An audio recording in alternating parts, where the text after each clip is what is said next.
everybody.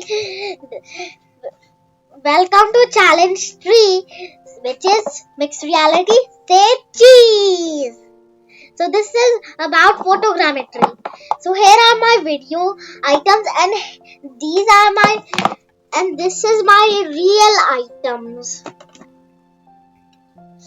As you see,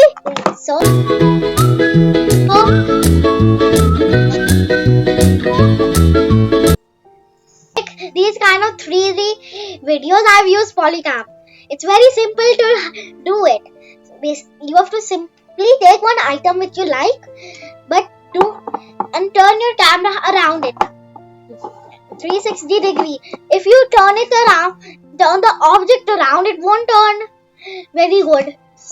out very good. So the trick is to turn the camera around the object. So when you have to get at least 20 images before you can get these type of videos. So then after you download them, you'll get these videos.